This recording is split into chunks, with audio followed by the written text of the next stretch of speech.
Hi everyone! Now we're gonna continue reading in The Hunchback of Notre Dame, Djali the Gypsy.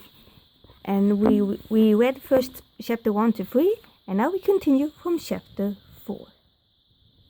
Esmeralda walked nimbly along the blanket of pine needles that covered the forest path. Her heart was still pounding from her conversation with the shepherd. That brute, that oaf, she muttered angrily. Then she felt Djali's soft muzzle against her palm, and she softened. I almost forgot you were here, she laughed, stroking Djali's sweet face. That shepherd made me so angry. Up ahead were the glowing lights of the gypsy camp. She heard concertina music joined by bursts of laughter. Fill the air. Some gypsy children playing hide and seek in the dark ran giggling past the pair. Djali's heart began to lift as he smelled a pot of vegetables simmering over an open fire. The gypsies were happiest when they were together, singing and dancing, forgetting the problems of the day. Those who were fortunate enough to bring back food gladly shared with what they had. All the children grew up as brothers and sisters, playing together in the woods and fields. Their lives were hard, but the gypsies loved traveling about the countryside and had no desire to settle down in one place for very long. Here we are, said Esmeralda cheerfully, holding a patterned curtain to one side. Home sweet home. Djali timidly peeked inside the wagon. Ceramic plates and some gleaming copper pots were stacked neatly in the open cupboard. A brightly painted trunk stood in the center of the one small room. A snug bed was made up with a soft spread and plump pillows that spilled off it onto the floor. A lantern hung crookedly from the ceiling, and a pile of sparkling trinkets was heaped in a basket. It was certainly different from any place Djali had ever seen. A gentle nudge from behind made him jump inside the wagon. Djali had never been indoors before, and he felt an urge to bolt. Then Esmeralda's gentle hand guided him into the space. It's a bit of a mess, Esmeralda said apologetically, but I like it. Djali began to like it too. He especially liked the bunch of carrots that he noticed at the foot of the bed. Are you hungry? Esmeralda asked, seeing where Djali was looking. She offered Djali the carrots, then picked up a black kettle and stepped outside to build a fire. Then, as she started to prepare a simple soup, she began to think about what the shepherd had said. Now, how will I ever be able to keep the little fellow? She wondered as the flames licked the bottom of the pot. Most days I barely have enough food for myself. Inside the wagon, Djali gobbled up the carrots and was studying Esmeralda's assortment of jewelry and dancing costumes. Suddenly, a loud clattering sound sent Djali leaping onto the bed, where he knocked a tambourine to the floor. Kicking and twisting, Djali got tangled in the bedding and fell against the cupboard. Plates crashed. Panting, Djali lunged through the doorway, only to bump into Esmeralda. What on earth? Cried Esmeralda as she watched the poor goat thrash about. Djali stopped kicking and nervously looked past Esmeralda to the small campfire still glowing outside. Why, that was only me dropping the lid to the soup pot, Esmeralda explained gently. Djali hung his head in shame. Esmeralda had been so kind to him, and now he had ruined everything. As she bustled around the little wagon, clearing up the mess, Esmeralda said, You certainly are a Geo, my little friend. You survive on your wits, and so do I. I think we make a good team, don't you? As if to answer, Djali began to prance about happily. Oh, so you're a dancer too? Laughed Esmeralda. Djali showed off by standing up on his hind legs and wiggling with joy. Watching Djali dance gave Esmeralda an idea. She picked up her tambourine and gave it a little shake. Come on, little dancer, she cried. Esmeralda began to move. Djali spun in circles around her. The wagon shook as the two new friends danced around and around. Esmeralda collapsed on the bed and laughed until she was breathless. Why, you're natural, she congratulated the goat. At last I found the dancing partner I've been looking for. Djali curled up at the foot of the bed and fell fast asleep after his eventful day. As the exhausted goat snored, Esmeralda began to make plans. She tiptoed across the floor and sifted through her costumes, looking for a favorite.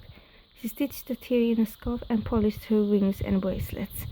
Everything must be perfect tomorrow, she said to herself, surveying the outfit she had spread out. Just wait until everyone sees the new addition to my act.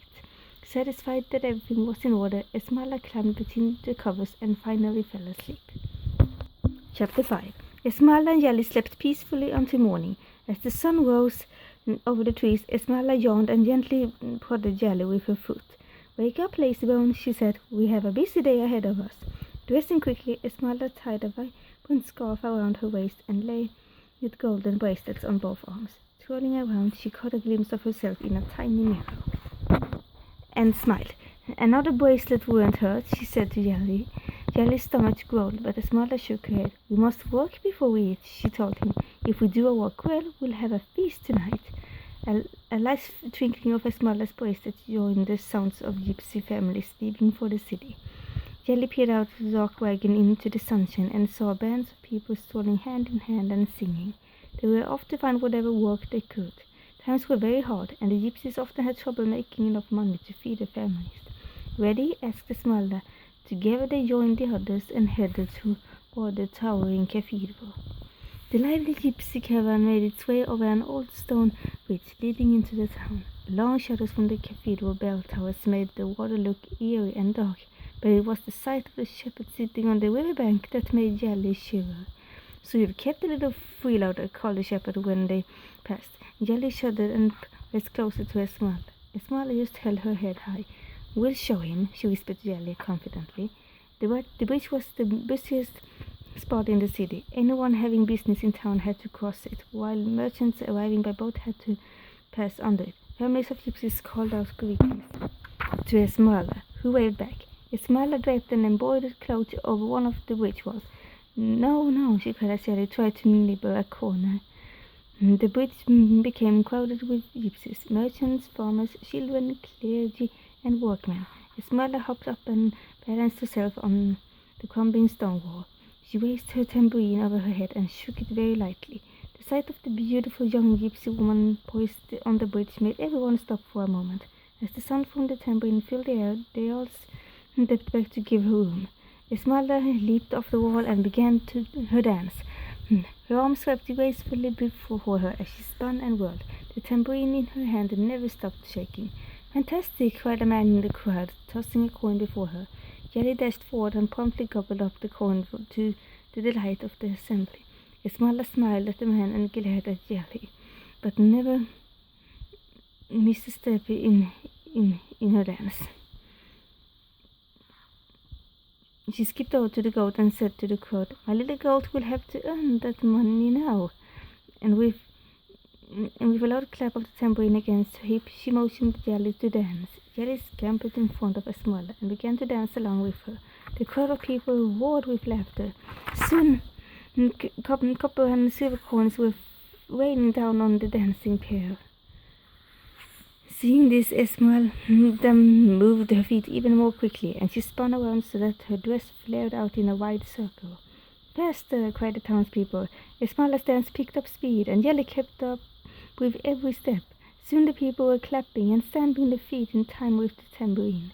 Esmeralda and Djali's merry dance ended, and they bowed to the audience. Esmeralda's cheeks were flushed, and her hair was a tangle of black curls around her face. She was thrilled with her success, and even more thrilled by the money that lay scattered in a wide circle around her. We did it, she whispered to Djali. She bowed and scooped up the coins. The audience continued to clap and cheer. Esmeralda bowed again, but this time she noticed the shepherd standing on the riverbank. He was watching them very, very carefully. The look on his face made Esmeralda shiver.